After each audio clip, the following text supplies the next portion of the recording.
खनिज संपदा पे आज हम लोग डिस्कस करेंगे। खनिज संपदा आपके एग्जाम के लिए बेहद महत्वपूर्ण है, चाहे वो Uttar Pradesh public service commission हो या अधीनस्थ सेवा चयन बोर्ड हो। तो जहां पे भी उत्तर प्रदेश से संबंधित प्रश्न आएंगे, ये टॉपिक बहुत ही इंपॉर्टेंट होता है। आज हम लोग इसका पूरा का पूरा हर एक बिंदु को देखेंगे। इवन कि आप अगर मेंस के भी सपोर्ट में जाएंगे तो भी ये बहुत हेल्पफुल रहने वाला है आज की क्लास। तो प्री के साथ साथ मेंस भी आपके लिए यहाँ पे तैयार करवाने का हम प्रयास करेंगे। तो चलिए एक एक करके हम लोग जो है चीजों को देख लेते हैं। अगर कोई डाउट्स होगा तो आप मुझे बताइएगा, ठीक है। तो खनिज संपदा मिनरल्स के बारे में डिस्कशन किया जाए। तो जैसा कि देख रहे हो आप लोग कि उत्तर प्रदेश का जो मेन है, जैसे उत्तर प्रदेश का अगर हम मैप ड्रॉ करें आपके सामने, अगर आप देखें तो ये देखिए, ये मैंने बना दिया आपका यूपी का मैप, ठीक है। अगर ये यूपी का मैप आप देखेंगे तो एक बात आपको समझ में आनी चाहिए। वो क्या समझ में आनी चाहिए, मैं थोड़ा सा बताता हूँ आपको। वो आपको ये बात समझ में आनी चाहिए कि ये जो मैक्सिमम एरिया है यूपी का, वो खनिज के लिए नहीं है, बल्कि कौन सा किस चीज के लिए जाना जाता है, यहाँ के जो खाद्यान्न फसलों के लिए जाना जाता है। यहाँ पे खाद्यान्न फसल की उत्पादकता बहुत ज्यादा होती है, क्योंकि उत्तर प्रदेश नदियों का देश है। यहाँ पे जलोढ़ मिट्टी पाई जाती है, क्लियर है। लेकिन ये वाला बेल्ट हो गया। अब इधर थोड़ा सा आप पकड़िए, जो कि नीचे तरफ वाला है बेल्ट, इसको थोड़ा सा ध्यान दीजिए। इस वाला ये जो एरिया मैंने घेरा किया है, उस वाले एरिया में आपका जो पठारी क्षेत्र है वो मिलता है, ठीक है, जिसे बुंदेलखंड और बघेलखंड का क्षेत्र कहा जाता है। उस एरिया में क्या पाया जाता है, तो उस एरिया में पाया जाता है आपके खनिज। क्लियर हो गई मेरी बात। इसमें 12 जिले आएंगे, जिनका हम लोग एक एक करके डिस्कशन करने चल रहे हैं, ठीक है। तो कहने का मेरा मतलब ये हुआ कि उत्तर प्रदेश खनिज संपदा की दृष्टि से बहुत ही समृद्ध राज्य नहीं है, लेकिन आप जो है इसका जो दक्षिणी भाग है, वहां पर खनिज संपदा पर्याप्त मात्रा में पाया जाता है, ठीक है ना, जो हमारे राज्य के आर्थिक विकास में महती भूमिका अदा करता है। क्लियर है बात। ये मैं आपका मैप यहाँ पे दे देता हूं, ठीक है। चलिए अब हम लोग अपने क्लास को आगे बढ़ाते हैं, देख लेते हैं जो है अब कहाँ पे पाया जाएगा। ये वाला एरिया मैंने बता दिया आपको कि बुंदेलखंड और बघेलखंड वाला जो क्षेत्र होता है, उस एरिया में क्या पाया जाता है, खनिज भंडार पाए जाते हैं। ये बात हो गया, ठीक है। तो और यहाँ पे देखिए किस श्रेणी का राज्य है, निम्न श्रेणी का राज्य है। उत्तर प्रदेश खनिज संपदा के मामले में क्या है, निम्न श्रेणी का राज्य है। लेकिन कुछ विशिष्ट खनिज जैसे जो है एंडालुसाइट, डायस्पोर, सिलिका सैंड, इस मामले में देश में शीर्ष स्थान पे है। ये जो इस पे शीर्ष है ना, ये बिल्कुल आपकी जबान पे होना चाहिए, ठीक है। और अगर आप मान लो मेल से लिख रहे हो तो आपका इंट्रोडक्शन का काम यही कर देगा। ये जो मैंने लाइन बोला, यहां से भी आप इंट्रोडक्शन आपका बना देगा, ठीक है ना। तो आप अपने सुविधा अनुसार जहां भी आप उसका उपयोग करना चाहे आप कर सकते हैं, ठीक है। प्रॉपर इस टॉपिक पे डिस्कशन होगा, कहीं पे भी कोई भी, और अपडेटेड पूरा हम आपको डिटेल देंगे, चाहे प्री हो चाहे मेंस हो। इस टॉपिक में आपकी एकदम पकड़ बन जाएगी। तो अभी तक मैंने क्या बताया कि उत्तर प्रदेश जो है, अगर देखा जाए खनिज संपदा की दृष्टि से, तो एक निम्न किस्म का राज्य है, निर्धन राज्य टाइप का है यहाँ पे। क्योंकि अगर तुलना करें हम खाद्यान्नों की, तो हम खाद्यान्न की कटोरी कहे जाते हैं, खाद्यान्न हमारे यहाँ बहुत होता है। लेकिन जो इसका पठारी क्षेत्र है, दक्षिण वाला जो क्षेत्र है, वहां पे क्या पाया जाता है, वहां पर खनिज भी पाया जाता है। तो खनिज विकास निगम की स्थापना कब हुआ, 1974 में हुआ। ये बात आप अपने दिमाग में रखिएगा। कब हुआ, स्थापना कब हुआ, 1974 में। ये 1974 बहुत इंपॉर्टेंट है, अभी आगे भी ये कई बार मिलेगा।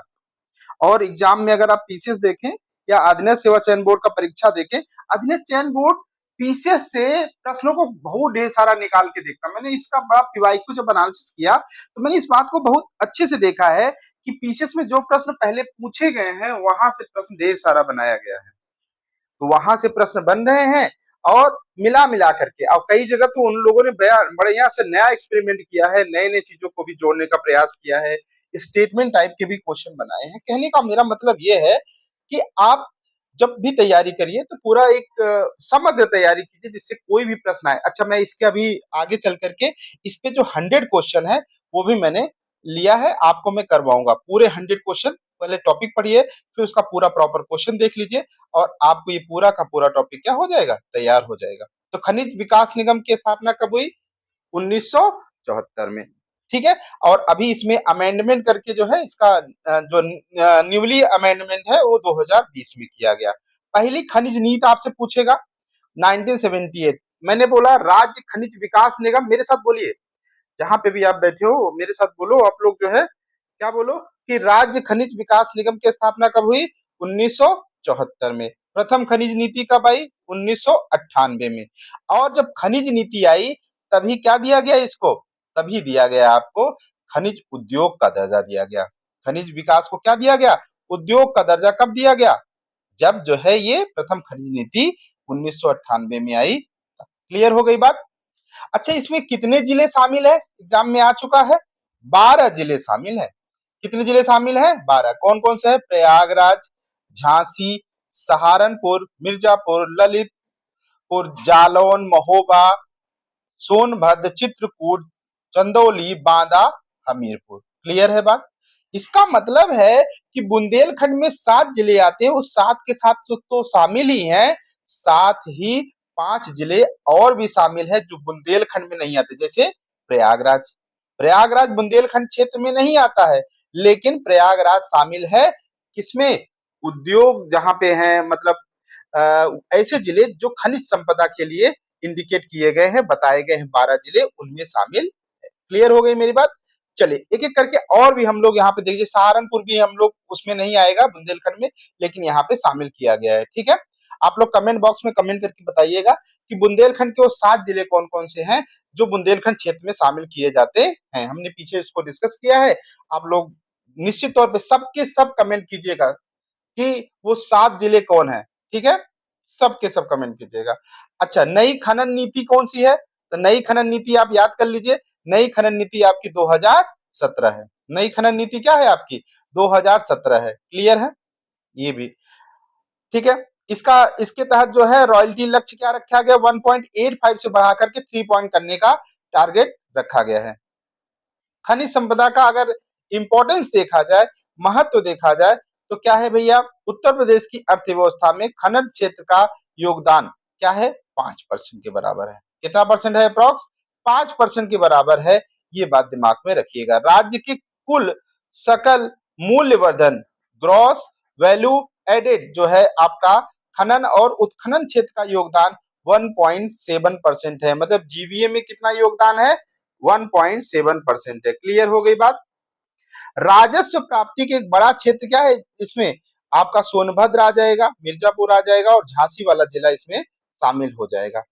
अगर बात किया जाए प्रमुख खनिज का वितरण, देख लिया जाए, कोयला की बात किया जाए, बहुत बार एग्जाम में पूछा गया, इस टॉपिक को एकदम अच्छे से तैयार कर लीजिएगा। प्री हो चाहे मेंस हो, हर जगह यहाँ से प्रश्न बनता है, तो निश्चित तौर पे आपके लिए बहुत ही इंपॉर्टेंट टॉपिक है। तो उत्तर प्रदेश का कोयला मुख्य रूप से सोनभद्र के सिंगरौली जिले में पाया जाता है। कहाँ पाया जाता है? सोनभद्र जिले के सिंगरौली क्षेत्र है, वहां पे पाया जाता है। सोनभद्र जिले के कहाँ पाया जाता है? सिंगरौली क्षेत्र में पाया जाता है। ठीक है ना? बिल्कुल बोलते रहिए आप सब लोग।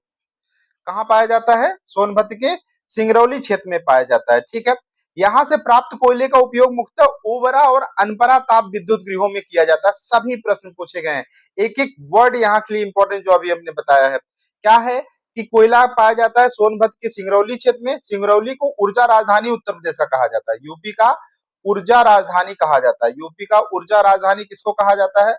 उत्तर प्रदेश का ऊर्जा राजधानी कहा जाता है किसको? सिंगरौली को। ये भी याद रखिएगा। यहाँ का कोयला कहाँ यूज होता है? ओबरा और अनपरा में यूज होता है। ठीक है ना?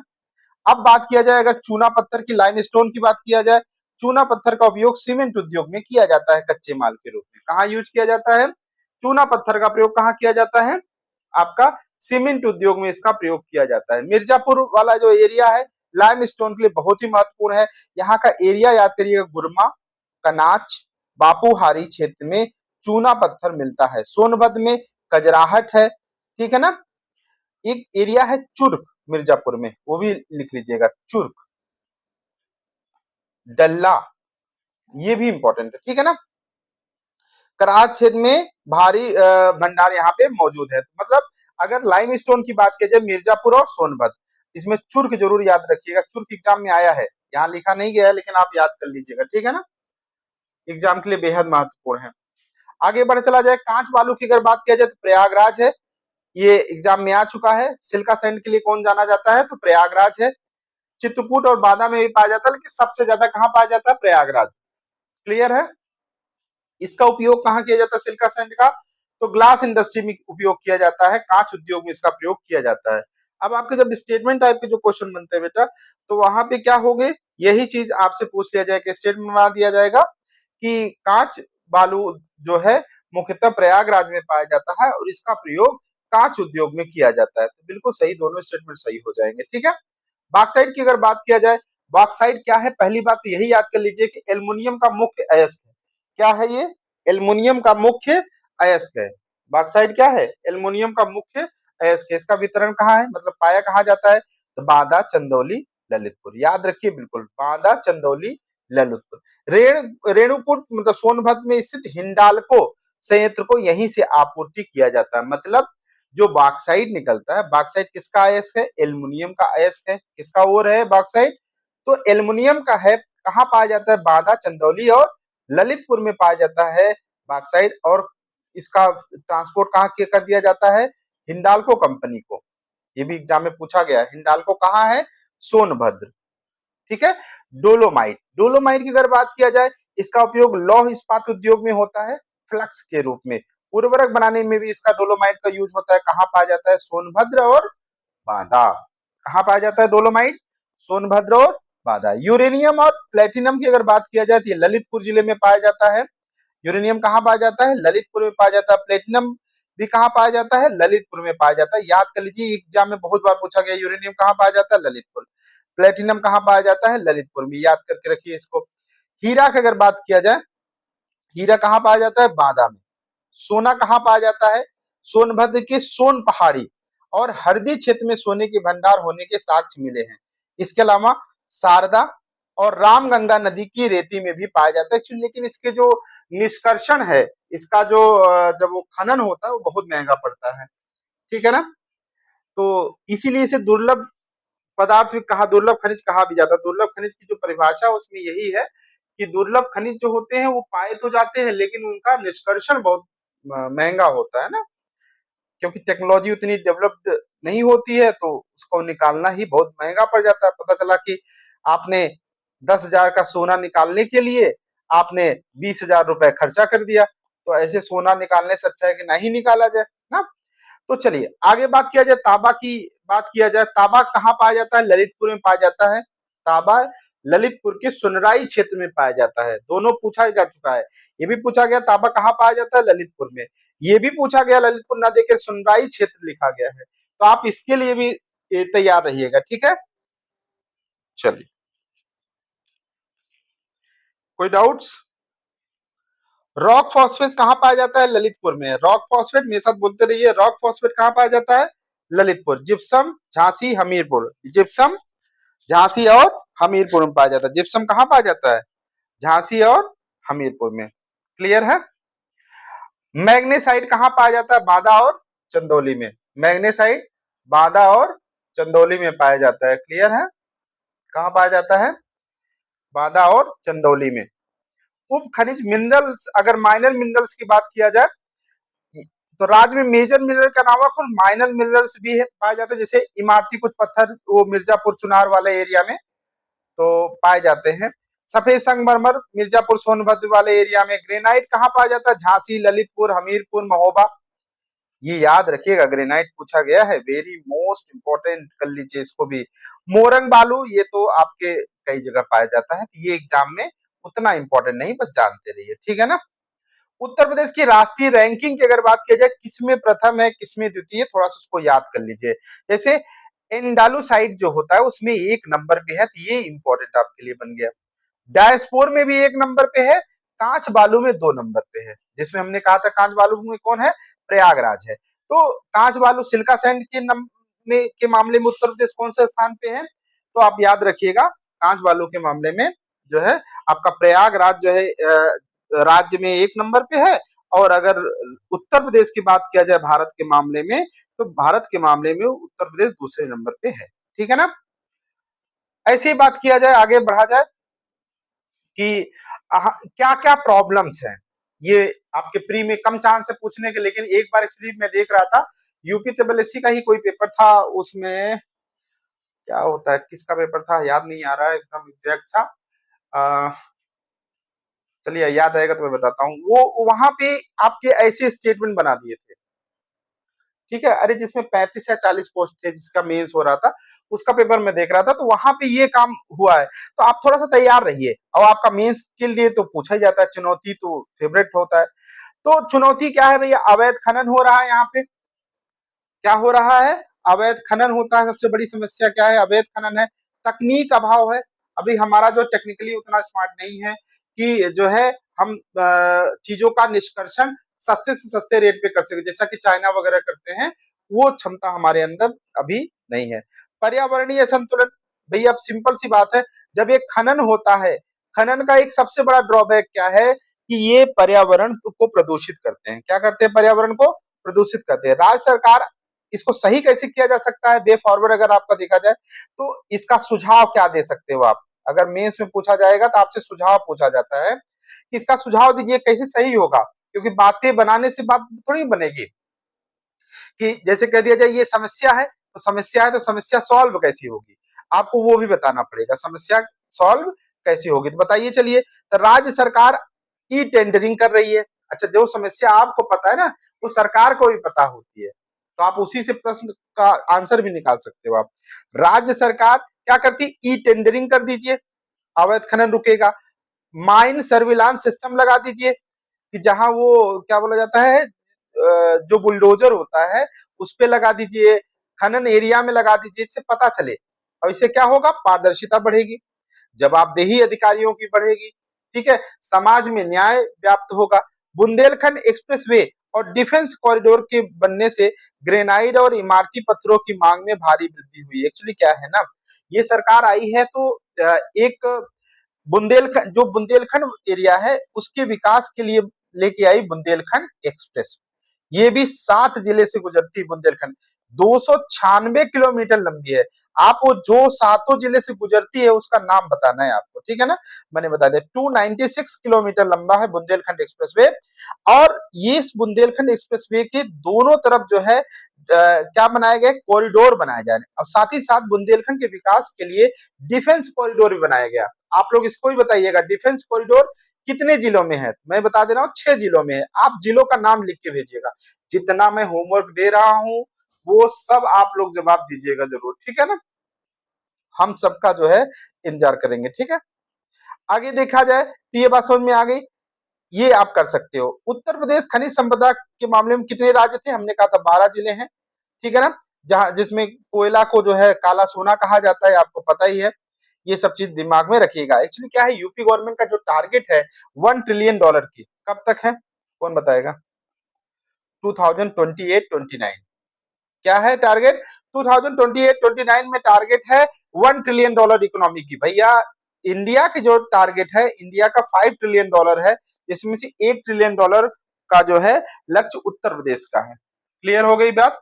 तो अगर ये वाली बात क्लियर होगी तो आप इसको कंक्लूजन में डाल सकते हो, अगर आप इन मेंस की आंसर राइटिंग कर रहे हो तो आप यहां डाल सकते हो, ठीक है ना, कंक्लूजन बना के डाल सकते हो। बहरहाल आप प्री की अगर पॉइंट ऑफ व्यू से देखिए तो मैं कुछ और इंपॉर्टेंट बताता हूँ प्री के पॉइंट ऑफ व्यू से, कि प्रथम खनिज नीति कब आई थी, 1998 में, पहले बता चुका। कितने जिले, खनिज बहुल जिले कितने हैं, 12।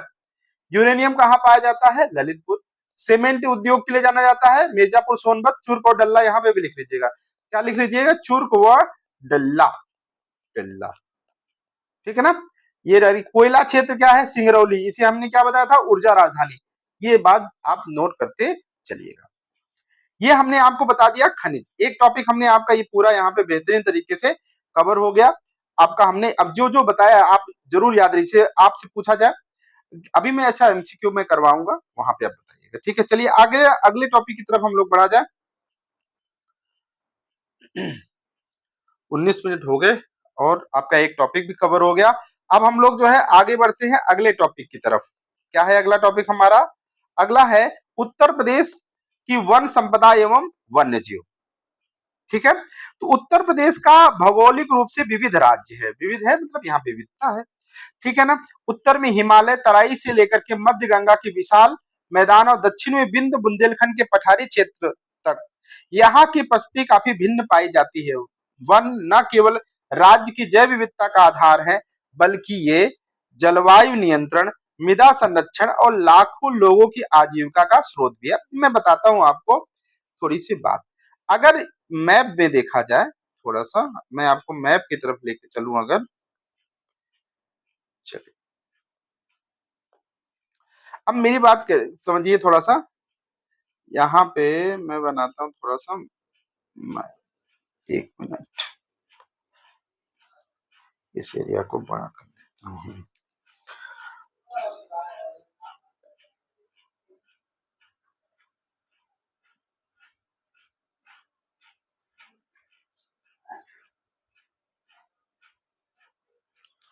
ये उत्तर प्रदेश का एरिया देखिए, तो यहाँ पे आप ध्यान दीजिएगा मेरी बात को।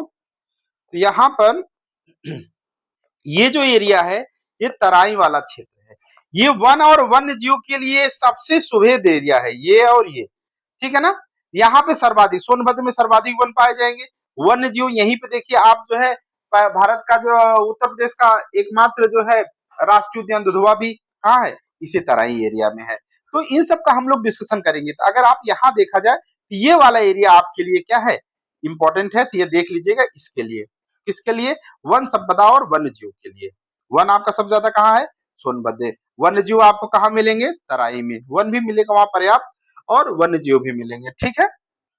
बहरहाल आजकल मानव और वन्य जीव के बीच जो संघर्ष चल रहा है वो भी आज चर्चा का विषय है। अभी आप 2025 का अगर मेंस का पेपर आप देखते हो तो ये चीज आपको वहां पे यहाँ से प्रश्न भी पूछा जा चुका है। तो आप सब जो है देखते रहिए, पढ़ते रहिए, ठीक है।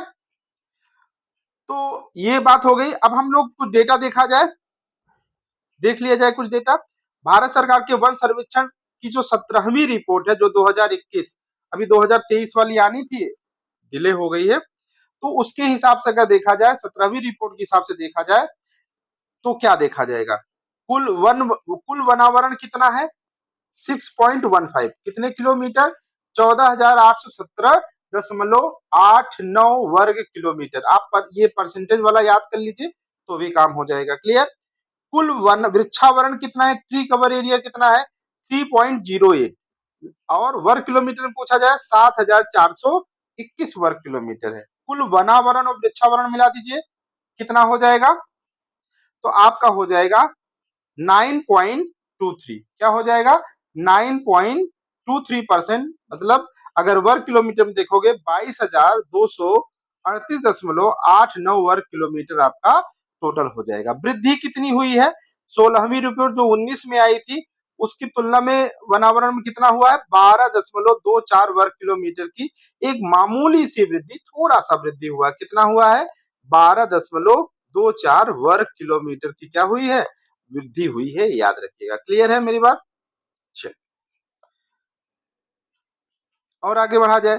अगर अब देखा जाए सबसे ज्यादा वन कहाँ है, सर्वाधिक वन सोनभद्र में है, हमने पहले बताया। इसके बाद लखीमपुर खीरी, खीरी का मतलब लखीमपुर खीरी, लखीमपुर खीरी, और मिर्जापुर का स्थान आता है। सबसे कम कहाँ है, भदोही, भदोही को का और किस नाम जाना जाता है, संत रविदास नगर के नाम से भी जाना जाता है। इसके बाद क्या है, मऊ है, मऊ के बाद क्या है, मैनपुरी है। सर्वाधिक 1% भी कहाँ होगा, जहां सबसे ज्यादा वन है, आपका मिर्जापुर। उसके बाद चंदौली, चंदौली के बाद चित्रकूट, ये जरूर याद रखिएगा, वेरी मोस्ट इंपोर्टेंट, इसको इंपोर्टेंट कर लीजिए, याद करिए। सबसे ज्यादा वन क्षेत्रफल परसेंट कहाँ है, सोनभद्र, सोनभद्र के बाद चंदौली, चंदौली के बाद चित्रकूट, याद करिए इसको जल्दी से। हमने कहा सबसे ज्यादा वन कहाँ है, आपका सोनभद्र, सबसे ज्यादा परसेंटेज कहाँ है, सोनभद्र, सबसे कम कहाँ है, भदोही, सबसे कम परसेंटेज कहाँ है, वो भी आपका आंसर क्या हो जाएगा, भदोही। ये देखिए सबसे कम भी कहाँ है, परसेंट में भी और उसमें भी, ठीक है। ये याद रखिए, ये नंबर भी याद करिए, हो सकता है तीनों दे दे मिलान करने के लिए, कि आप कम से ज्यादा की तरफ लगाइए, असेंडिंग या डिसेंडिंग ऑर्डर में लगाइए, ऐसा भी प्रश्न आपसे पूछा जा सकता है, ठीक है। तो बता दीजिए सोनभद्र, चंदौली, चित्रकूट वन के प्रकार और वर्गीकरण। उत्तर प्रदेश में जलवायु और मिट्टी की भिन्नता के आधार पर वनों को मुख्य रूप से 3 भागों में बांटा गया है। कितने भागों में बांटा गया है? 3 भागों में बांटा गया है। उष्णकटिबंधीय आर्द्र पर्णपाती वन, ट्रॉपिकल जो है एरिया के जो वन है उनकी बात कर लिया जाए, ठीक है ना। उष्णकटिबंधीय क्षेत्र के वनों की बात किया जाए, ठीक है। ये वन मुख्य रूप से तराई और भाबर वाले क्षेत्र में पाया जाता है। हमने बताया तराई और भाबर क्षेत्र कौन सा है, ऊपर वाला जो एरिया है वो तराई और भाबर वाला, यहाँ हमने बनाया ना, ये देखिए ये जो ऊपर वाला है ये तराई और भाबर वाला एरिया। क्लियर हो गई बात? चलिए आगे देखा जाए। क्लियर? यहाँ पे प्रमुख वृक्ष याद करिए, सबके सब पॉइंट इंपॉर्टेंट है। क्या? साल हो गया, गुलर हो गया, पलाश हो गया, महुआ हो गया, सेमल हो गया, बांस हो गया। ये जो है वृक्ष इस क्षेत्र के प्रमुख वृक्ष हैं। विशेषता क्या है? ये वृक्ष गर्मियों की शुरुआत में अपनी पत्तियां गिरा देते हैं। अब बात किया जाए उष्णकटिबंधीय शुष्क पर्णपाती वन की बात किया जाए तो कौन कौन से हैं? यह राज्य में वनों का सबसे विस्तृत क्षेत्रफल है। मतलब सबसे ज्यादा कौन से वन पाया जाता है? उष्णकटिबंधीय शुष्क पर्णपाती वन पाया जाता है। कौन कौन से वृक्ष आएंगे? ये पूरा मध्य वाला एरिया और पूर्वी उत्तर प्रदेश में ये पाया जाता है। पूर्वी उत्तर प्रदेश और मध्य कहने का मतलब है, देखिए बताता हूँ थोड़ा सा।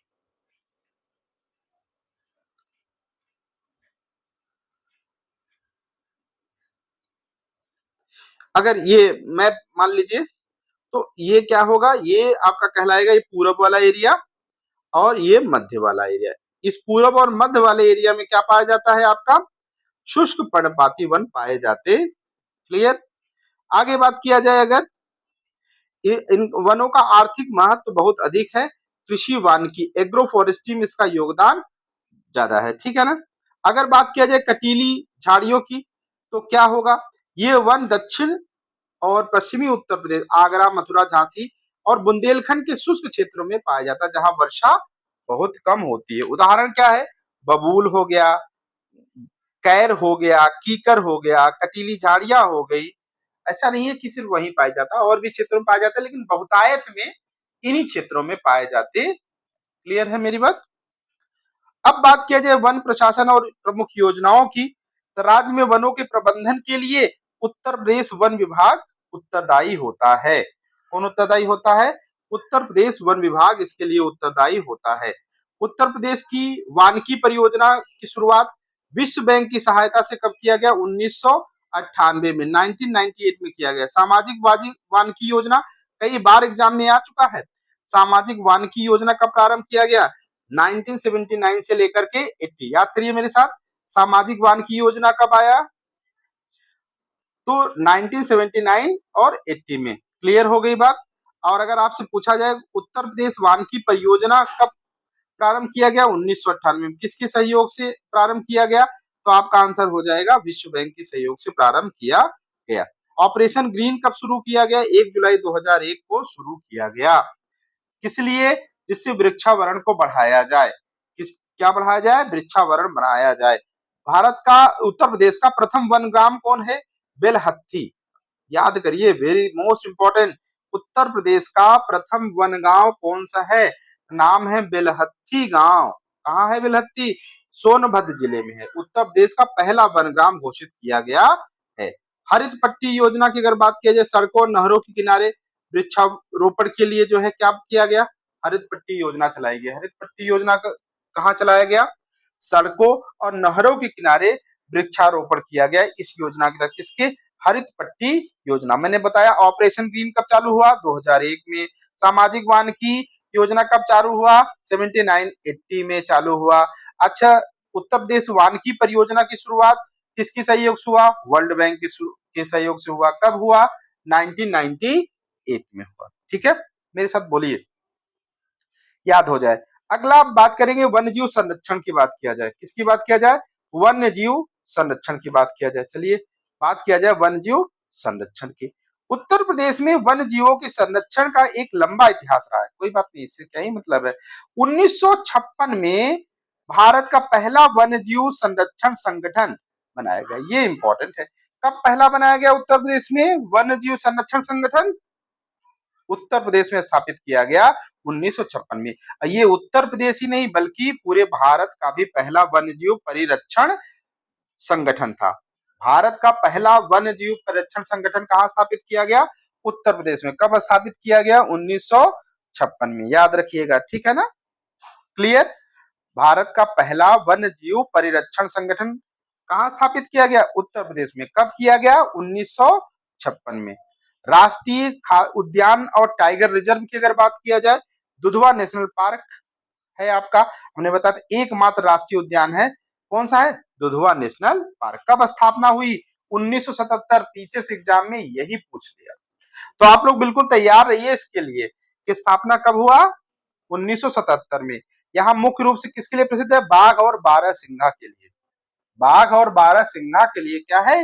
ये प्रसिद्ध है। अब बात किया जाए टाइगर रिजर्व बनाएंगे, टाइगर अभी हम आगे पढ़ाएंगे, टाइगर परियोजना चलाई गई आपकी, वो उसके तहत जो है टाइगर रिजर्व बनाए गए। उत्तर प्रदेश में कितने टाइगर रिजर्व हैं? तो 4 हैं। कौन कौन सा है? चारों का नाम। दुधवा टाइगर रिजर्व कहाँ है? आपके लखीमपुर खीरी और बहराइच में। ये खीरी जहां लिखा है उसका नाम है लखीमपुर खीरी पूरा, ठीक है ना?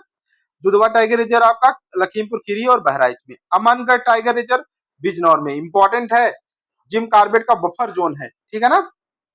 आपका अमनगढ़ टाइगर रिजर्व बिजनौर में है। पीलीभीत टाइगर रिजर्व आपका पीलीभीत और शाहजहांपुर में है। मैंने कल भी एक प्रश्न किया था, शाहजहांपुर से कौन संबंधित थे, ठीक है ना? आपको आज कल हमने उनको पूछा था, फांसी दिया गया।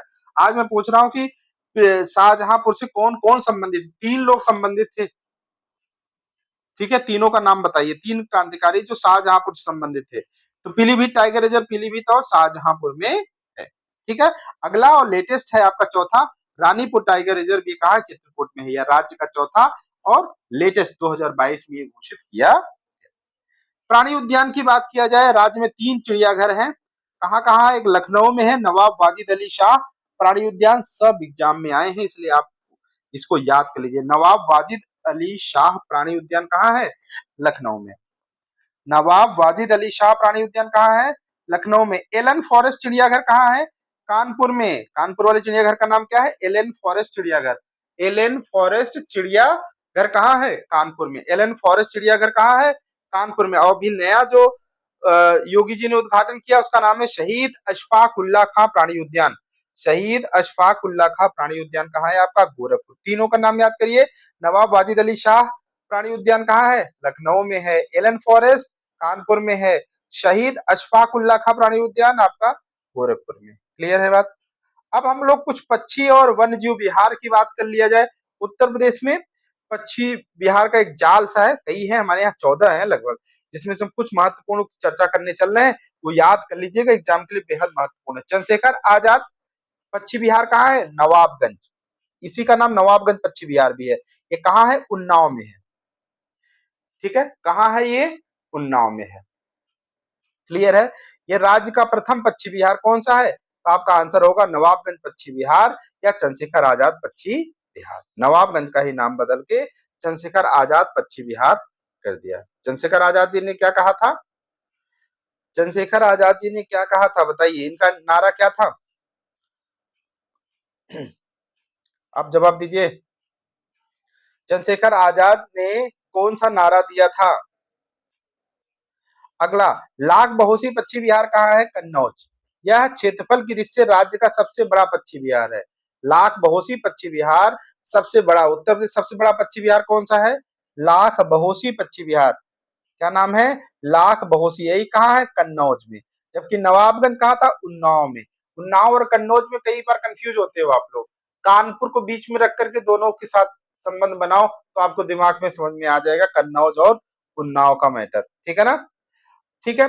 पटना पक्षी विहार, पटना पक्षी विहार कहाँ है? एटा में है। पटना पक्षी विहार कहाँ है? एटा में है, ठीक है ना? शेखा पक्षी, ये अभी शेखा झील जो है ये उत्तर प्रदेश का लेटेस्ट, अभी कल या परसों की बात है या 2-3 दिन हो रहा है कि शेखा जो झील है अलीगढ़ की, इसको जो है रामसर साइट घोषित कर दिया गया। अब आपका काम है, आप मुझे बताइए उत्तर प्रदेश में कितने रामसर साइट है? शेखा झील जो अलीगढ़ में है इसको रामसर साइट घोषित किया गया। और अब बताइए इसको शामिल करके कुल जो है आपके रामसर साइट उत्तर प्रदेश में कुल कितने हो गए, आप मुझे बताइए। हस्तिनापुर वन्य जीव विहार कहाँ है भैया? मेरठ, बिजनौर और मुजफ्फरनगर में है। मेरठ, बिजनौर और मुजफ्फरनगर क्षेत्र में फैला हुआ है। ये राज्य का सबसे बड़ा वन्य जीव विहार है। राज्य का सबसे बड़ा वन्य जीव विहार कौन सा है?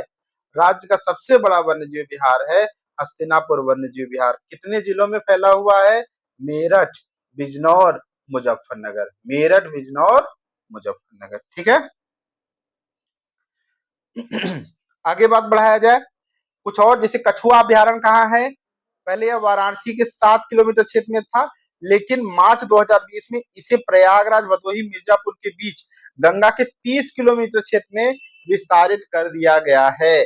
अब ये कछुआ अभ्यारण्य पहले जो वाराणसी में केवल 7 किलोमीटर था, अब इसका विस्तार कर दिया गया है प्रयागराज, भदोही और मिर्जापुर तीनों जिलों में। ठीक है। जटायु कई बार एग्जाम में आ चुका। जटायु गिद्ध संरक्षण केंद्र कहाँ है? यह राज्य का ही नहीं बल्कि देश ही नहीं एशिया का भी पहला गिद्ध प्रजनन केंद्र है। कहाँ पे है? ये महाराजगंज में। राज्य का तो है ही, देश का भी है, और देश के साथ ये एशिया का भी पहला गिद्ध प्रजनन केंद्र है। कहाँ पे है? महाराजगंज में। नाइट सफारी, ग्रेटर नोएडा में भारत की पहली नाइट सफारी विकसित किया जा रहा है। क्लियर है? आप मुझे बताइए सैफई में क्या है? वहां पे भी कुछ सफारी करके है। सैफई में बताइए, सैफई का बताइएगा आप लोग कि सैफई में क्या है। ठीक है। तो नाइट सफारी जो है कहाँ पे? ग्रेटर नोएडा में भारत की पहली नाइट सफारी विकसित की जा रही है। ठीक है। डॉल्फिन संरक्षण की बात किया जाए, गंगा डॉल्फिन को राज्य का जलीय जीव घोषित किया गया। अभी आपने उस दिन बताया था, कुछ लोगों ने कमेंट में जवाब दिया, बाकी लोग तो जवाब ही नहीं दिए हैं। अच्छी बात है, वो न्यूट्रल ही रहते हैं, तो कभी कभी जो है ये खतरा होता है थोड़ा सा ना। जब आपको मौका मिले, इसको आप लिखने से क्या होगा, आपको याद रहेगा।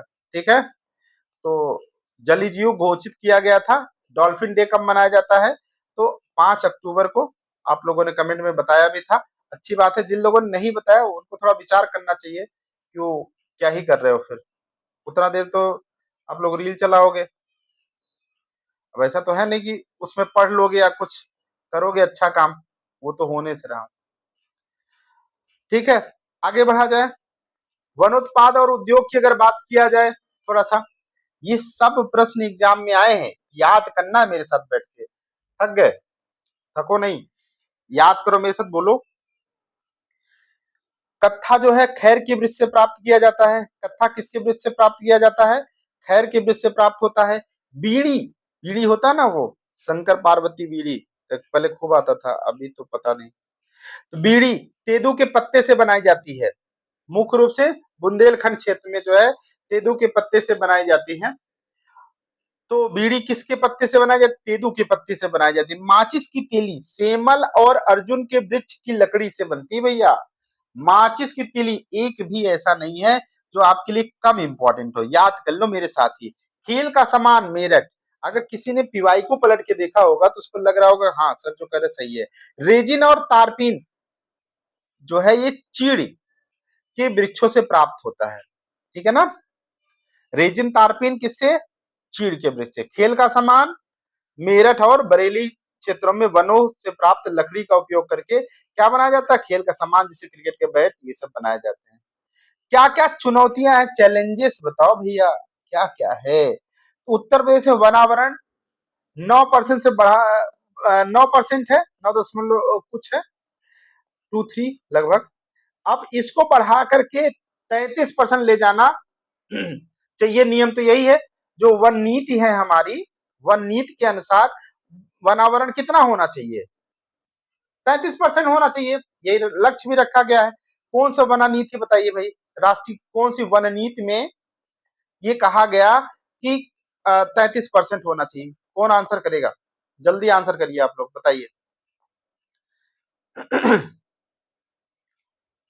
ठीक, बताइए कौन सी वन नीति थी जिसमें यह कहा गया 33% होना चाहिए? ऑप्शन दे दो, दो अच्छा ऑप्शन दे रहे हैं, 1952, 1988। बताइए कौन सी वन नीति है जिसमें यह कहा गया कि 33% होना चाहिए? आंसर करिए। अवैध कटान और अतिक्रमण, वन भूमि पर खेती और बस्तियों की विस्तार। एक सब मतलब अवैध कटान, बहुत ज्यादा लोग काट पीट करके क्या है अपनी बस्ती बना रहे हैं। वो एक लाइन है ना, क्या तुझको मालूम नहीं है लहरें आती जाती हैं, फिर क्यों लिखा नाम रेत पर, मैं भी सोचूं तू भी सोच। अप्रैल का महीना चल रहा अभी और गर्मी जो है तापमान 45 डिग्री सेल्सियस के ऊपर जा रहा है। तो आपको क्या लगता है कि क्या सिचुएशन बन रही है, ग्लोबल वार्मिंग की जो भयंकर स्थिति है ये आपको कहां लेके जाएगी, इस पे विचार करने का समय है। और अगर अभी विचार नहीं हुआ तो स्थिति बहुत भयावह होने वाली है। ठीक है, तो अवैध कटान और अतिक्रमण, मानव वन्यजीव संघर्ष, तराई क्षेत्रों में बाघ और हाथियों की इंसानी बस्तियों में आना, अभी बहराइच का मामला है, वहां पे दिक्कत हो रही है। तो एक्चुअली मानव वन्यजीव संघर्ष क्यों हो रहे हैं, क्योंकि उनका हैबिटेट लॉस हो रहा है, उनका जो क्षेत्र है उसमें हम लोगों ने अतिक्रमण किया है। अच्छा, हमारे तो घर बनते जा रहे हैं, उन जीव जंतुओं पेड़ पौधों और उनके लिए उनका घर क्या हो रहा है, खत्म हो रहा है। तो क्या करेंगे, वो हमारे एरिया में आएंगे, फिर क्या होगा, फिर तबाही होगी। जलवायु परिवर्तन, मैंने बताया ही, जलवायु परिवर्तन, ठीक है ना। आज देखो उत्तराखंड क्षेत्र में आपको जंगल की आग जो है, उत्तराखंड खंड क्षेत्र में जंगल की आग की मात्रा अगर आप देखो बढ़ रही है। केरल जैसे क्षेत्र में भूस्खलन हो रहा है। अब कनाडा में हीट जो है, वहां हीट ग्लोब बना, मतलब 45 डिग्री सेल्सियस, कनाडा जैसे देश में 45 डिग्री सेल्सियस पहुंच गया। वहां भाई वहां के लोग हैबिचुअल नहीं, वहां कई लोग क्या हो गया, बहुत संख्या में लोग की जो है जान लेके गया।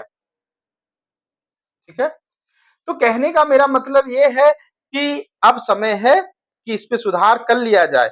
ये लास्ट वार्निंग है, क्योंकि प्रकृति जो है क्या करती है, बदला जरूर लेती है। प्रकृति क्या लेती है, बदला लेती है। ठीक है, उत्तर प्रदेश सरकार ने इसके लिए क्या क्या काम कर रही है, चलिए देखा जाए, क्योंकि आपका वेब फॉर्म में आपको आंसर देना होगा, आप स्टूडेंट हो तो क्या दे सकते हो। उत्तर प्रदेश सरकार प्रतिवर्ष करोड़ों की संख्या में वृक्षारोपण का रिकॉर्ड बना रही है, बस रिकॉर्ड बन रहा है। जैसे वृक्षारोपण जन आंदोलन के तहत 30 से 35 करोड़ पौधे लगाए जा रहे हैं। कितने, 30 से 35। अच्छा, पौधे लग रहे हैं और उसके बाद फिर गर्मी आती सब सूख जाता, उसका देखभाल ना होने की वजह से। कार्बन क्रेडिट की दिशा में कदम उठाया जा रहा है। अच्छा, ये उत्तर प्रदेश सरकार ने अद्भुत काम किया, बात तो सही है। मेड़ों पर जो है, जो मेड़ होते हैं, मेड़ पर पेड़ लगाया गया और उसके लिए किसानों की आय बढ़े, इसके लिए सरकार ने क्या किया है, वहां पे कार्बन क्रेडिट का कंसेप्ट लेके आया। मतलब कि आप जितना कार्बन क्रेडिट इकट्ठा करोगे उसके बदले उससे भी आप आय कमा सकते हो, मतलब आपकी इनकम भी बढ़ेगी और हमारा इन्वायरमेंट भी सही होगा। क्लियर है मेरी बात। तो उसके तहत भी यहाँ पे काम किया गया और कार्बन क्रेडिट की दिशा में कदम है। एक पद्धति है मियावाकी पद्धति, जापान की पद्धति है मियावाकी पद्धति, ठीक है ना। जैसे आप शहर में ही हो, शहर में भी क्या आप वृक्षारोपण करो, अब बड़ा बड़ा वृक्ष तो नहीं लगा सकते, चलो कोई बात नहीं, आपके पास जमीन नहीं है, आपका जो घर है छोटे छोटे गमले, जालियां बनाओ, जालियों में छोटे छोटे गमले लगाओ, उस गमलों में छोटे छोटे पेड़ लगाओ, ये भी काम हो सकता है। मियावाकी पद्धति से जो है शहरी वनों का विकास किया जा रहा है, ठीक है ना। कैसा, किसका विकास किया जा रहा है, शहरी वनों का। ये मियावाकी तकनीक कहाँ की है, जापान की है, याद रखिएगा। ठीक है, चलिए। उत्तर प्रदेश की वन संपदा केवल आंकड़ों का खेल नहीं बल्कि राज्य की पारिस्थितिक सुरक्षा का कवच है। सोनभद्र के घने जंगलों में से लेकर दुधवा की तराई और बुंदेलखंड की कटीली झाड़ियों तक यह विविधता राज्य की अनमोल धरोहर है। यही थी नवीन तकनीकों और स्थानीय समुदायों की भागीदारी। जब भी आप, अगर मान लो आप मेंस लिख रहे हो, तो स्थानीय समुदायों की भागीदारी जरूर आप इसको करके अंडरलाइन कर दीजिए, क्योंकि यहां से नंबर आपको मिलेगा। क्योंकि आप कितना भी सरकार प्रयास कर ले, जब तक कि उस जगह के लोग उसका भागीदार नहीं बनेंगे तब तक उसका इच्छित परिणाम प्राप्त होना कठिन हो जाता है, ठीक है ना। तो उत्तर प्रदेश हरित क्रांति के साथ साथ हरित आवरण क्रांति का भी नेतृत्व कर सकता है। एक नजर में देख लीजिए जल्दी जल्दी फैक्ट, कुल आवरण वृक्षावरण वनावरण कितना है, 6.15 है। एकमात्र नेशनल पार्क कौन है, दुधवा है। सबसे लेटेस्ट जो टाइगर रिजर्व उसका नाम क्या है, रानी। प्रथम जटायु केंद्र मतलब गिद्ध संरक्षण केंद्र कहाँ है आपका, महाराजगंज में है। ठीक है, चलिए अभी टाइम ज्यादा हो रहा है, कोई बात नहीं, जल्दी मिलते हैं, ठीक है? इतना तैयार करिए और आपका भी एमसीक्यू भी करवाना है। जस्ट मिलते हैं थोड़ा सा रेस्ट के बाद।